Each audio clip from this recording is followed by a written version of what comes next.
সুপ্রিয় শিক্ষার্থীবৃন্দ, সবাইকে শুভেচ্ছা।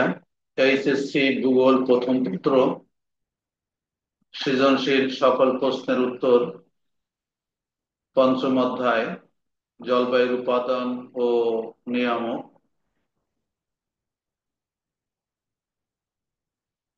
আজকে আমার এই পর্বে 36তম ক্লাস। আজকে আমার আলোচ্য বিষয় পরম আর্দ্রতা বা চরম আর্দ্রতা বা অ্যাবসলিউট হিউমিডিটি। এই সম্পর্কে আমি আলোচনা করার চেষ্টা করব। নিচে আমার নাম লেখা আছে সুবিধা, এটা আমার ইউটিউব চ্যানেল। সবাইকে ইউটিউব চ্যানেল সাবস্ক্রাইব করার জন্য আহ্বান জানিয়ে ক্লাসটা শুরু করি। প্রথমে আমরা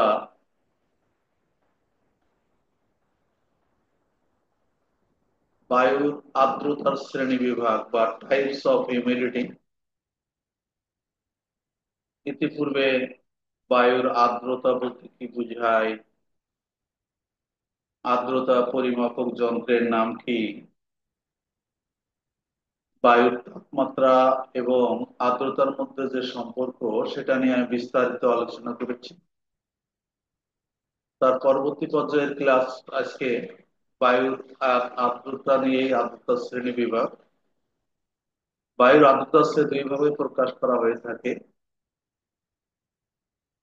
একটা হচ্ছে অ্যাবসলিউট হিউমিডিটি বা চরম আর্দ্রতা, দুই হচ্ছে আপেক্ষিক আর্দ্রতা রিলেটিভ হিউমিডিটি। তাহলে আমরা বায়ুর আর্দ্রতাকে কয় ভাগে ভাগ করলাম? দুই ভাবে, চরম আর্দ্রতা আর আপেক্ষিক আর্দ্রতা। আজকে আমার আলোচ্য অ্যাবসলিউট হিউমিডিটি বা চরম বা পরম আর্দ্রতা। প্রথমে পরম বা চরম আর্দ্রতা বলতে কি বোঝায়?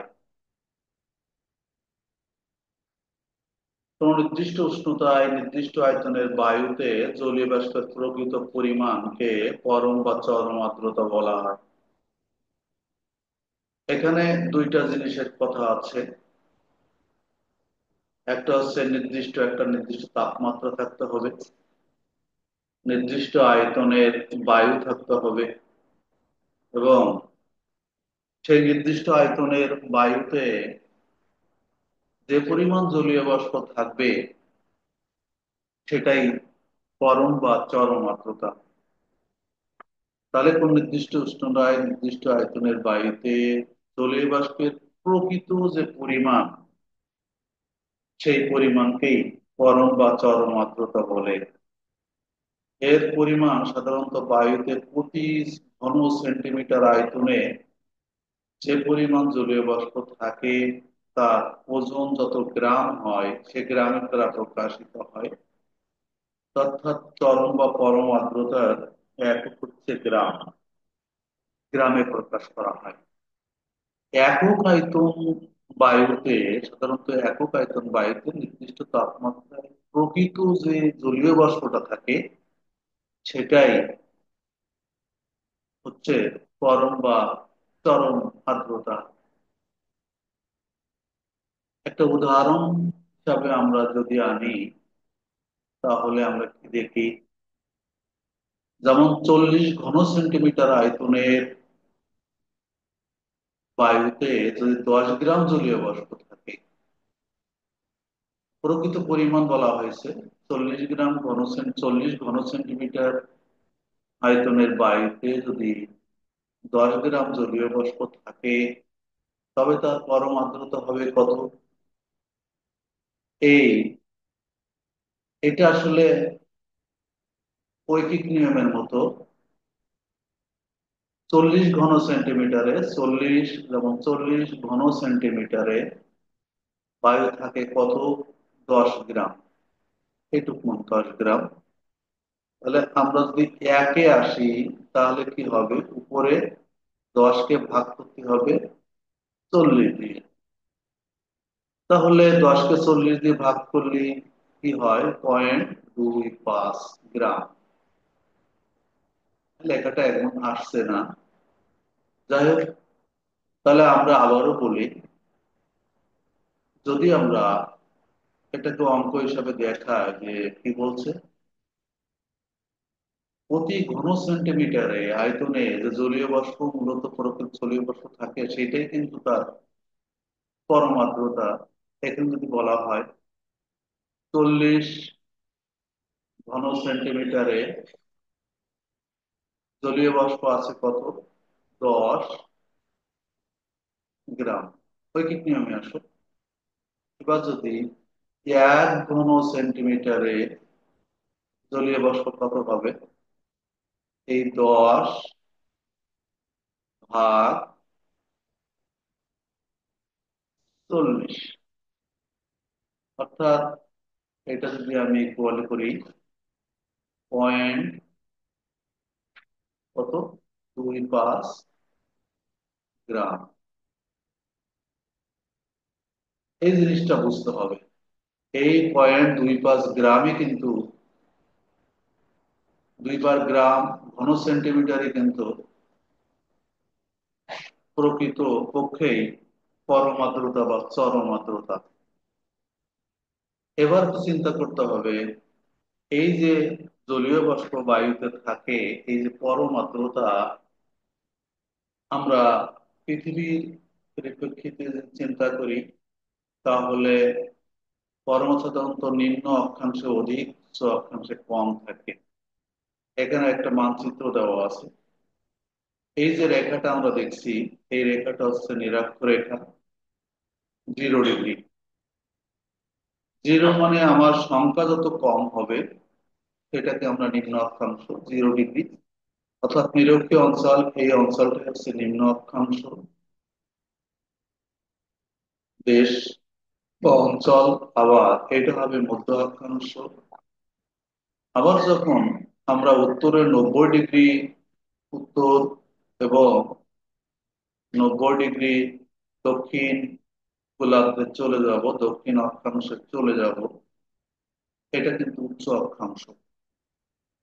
সাধারণত এই যে পরম বা চরম আর্দ্রতা এই নিরক্ষীয় অঞ্চলে, অর্থাৎ নিম্ন অক্ষাংশে সবসময় বেশি থাকে। এর পিছনে যে ফ্যাক্টর থাকে, তার কারণ থাকে, সেটা হচ্ছে নিরক্ষীয় অঞ্চলে সূর্য সারা বছর লম্বভাবে কিরণপাত করে, বায়ুতে তাপমাত্রা বেশি থাকে এবং বায়ুর ভূমি ধারণ ক্ষমতা বেশি হয়। এই জন্য এই নিম্ন অক্ষাংশীয় অঞ্চলে সাধারণত বাতাসে জলীয় বাষ্পের পরিমাণ বেশি থাকে, পরম আর্দ্রতা বেশি হয়। আবার এই যে মেরু অঞ্চল, আর্কটিক রিজিয়নে, আর্কটিক ওশান বা সাউথার্ন ওশান, বা আর্কটিক রিজিয়ন বা সাউথার্ন অ্যান্টার্কটিক রিজিয়ন যেটা আছে, এই অঞ্চলগুলোতে সারা বছর বরফ জমে থাকে। অর্থাৎ এখানে তাপমাত্রা বায়ুতে খুব কম থাকে, বিধায় এখানে বায়ুতে জলীয় বাষ্পের পরিমাণ খুব কম থাকে। এখানেও এই অঞ্চলটায় জলীয় বাষ্পের পরিমাণ খুবই কম থাকে, পরম আর্দ্রতা খুব কম হয়। আবার যদি আরো একটু উদাহরণ নিয়ে আসি, সমুদ্রের কাছে তা বৃদ্ধি পায়, আবার সমুদ্র তো দূরত্বের তারতম্যের কারণে পরিবর্তন ঘটে। এই যে সমুদ্র আমরা দেখছি, এই সমুদ্রের নিকটবর্তী অঞ্চলে বাতাসে জলীয় বাষ্প থাকে, কারণ পানি বাষ্প হওয়ার কারণেই সেটাই কিন্তু বায়ুমণ্ডল গ্রহণ করে। আর সমুদ্রের পানির নিকটে যদি থাকি, সেটা জলীয় বাষ্পের পরিমাণ বেশি থাকবে এবং সেখানে পরম আর্দ্রতা বেশি হবে।